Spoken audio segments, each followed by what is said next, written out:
সলাতুত তাসবিহ অর্থাৎ তাসবিহের নামাজ। এই নামাজে ৩০০ বার অতিরিক্ত বিশেষ একটি তাসবিহ পাঠ করতে হবে। প্রত্যেক রাকাতে ৭৫ বার করে। তাসবিহটি হলো সুবহানাল্লাহি ওয়ালহামদুলিল্লাহি ওয়ালা ইলাহা ইল্লাল্লাহু ওয়াল্লাহু আকবার। এখন আমরা সরাসরি হাদিস থেকে এই নামাজের নিয়মটা আমরা জানব যে কিভাবে এই নামাজটি আদায় করতে হয়। অত্যন্ত খেয়াল করে শুনতে হবে। প্রথমে নিয়ত করতে হবে যে ৪ রাকাত সলাতুত তাসবিহ এর নামাজ আদায় করছি, এভাবে আল্লাহু আকবার তাকবীর তাহরিমার মাধ্যমে নামাজ আরম্ভ করতে হবে। এরপর স্বাভাবিকভাবে আমরা অন্যান্য নামাজ যেভাবে আরম্ভ করি, শুরুতে যা পড়ি তা এই নামাজের শুরুতে পড়ব। অর্থাৎ তাকবীরে তাহরিমার পর নিয়ত বাঁধার পর সানা পড়ব প্রথমে, এরপর সূরাতুল ফাতিহা পড়ব, এরপর সূরাতুল ফাতিহার সাথে যে কোনো একটি সূরা মিলাবো।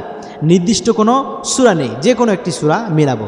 সূরা মিলানোর পর সূরা তেলাওয়াত করার পর রুকুতে যাওয়ার পূর্বে, সূরা পাঠ করার পর রুকুতে যাওয়ার পূর্বে দাঁড়ানো অবস্থায় ১৫ বার এই তাসবিহটি পাঠ করতে হবে। সুবহানাল্লাহি ওয়ালহামদুলিল্লাহি ওয়ালা ইলাহা ইল্লাল্লাহু ওয়াল্লাহু আকবার ১৫ বার পাঠ করতে হবে। এরপর তাকবীর দিয়ে রুকুতে যেতে হবে। এরপর রুকুর তাসবিহ পাঠ করার পর এই তাসবিহটি আরও ১০ বার পাঠ করতে হবে। মোট ২৫ বার হলো।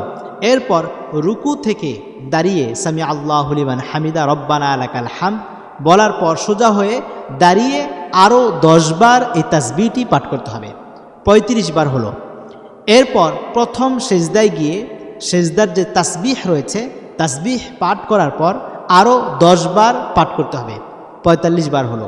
এরপর সেজদা থেকে, প্রথম সেজদা থেকে ওঠার পর ২ সেজদার মাঝে যে আমরা অল্প সময়ের জন্য বসি, এই বসাতে আরও ১০ বার এই তাসবিহটি পাঠ করতে হবে।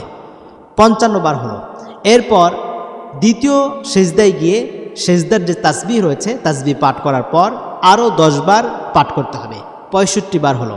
এরপর দ্বিতীয় সেজদা শেষ করার পর দাঁড়ানোর পূর্বে বসে আরও ১০ বার পাঠ করতে হবে এই তাসবিহটি। ১০ বার পাঠ করার পর এরপর দ্বিতীয় রাকাতের জন্য দাঁড়াতে হবে।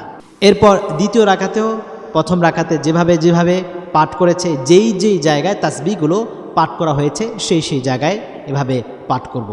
দ্বিতীয় রাকাতে দ্বিতীয় সেজদার পর তাশাহুদ পাঠ করার পূর্বে ১০ বার পড়ে নিতে হবে। তাশাহুদের পর যেন এই তাসবিহ পাঠ না করা। এভাবে প্রত্যেক রাকাতে ৭৫ বার করে এই তাসবিহটি পাঠ করতে হবে। যদি কোনো স্টেপে পাঠ করতে ভুলে যায়, তাসবিহ পাঠ করতে স্মরণে না থাকে অথবা কম হয়ে যায়, তাহলে পরবর্তী স্টেপে সেটা মিলিয়ে নেওয়া যাবে। অর্থাৎ প্রত্যেক রাকাতে ৭৫ বার এর সংখ্যাটা মিলানোর চেষ্টা করবে। এভাবে পুরো নামাজে ৩০০ বার যেন এই তাসবিহটি মিল থাকে।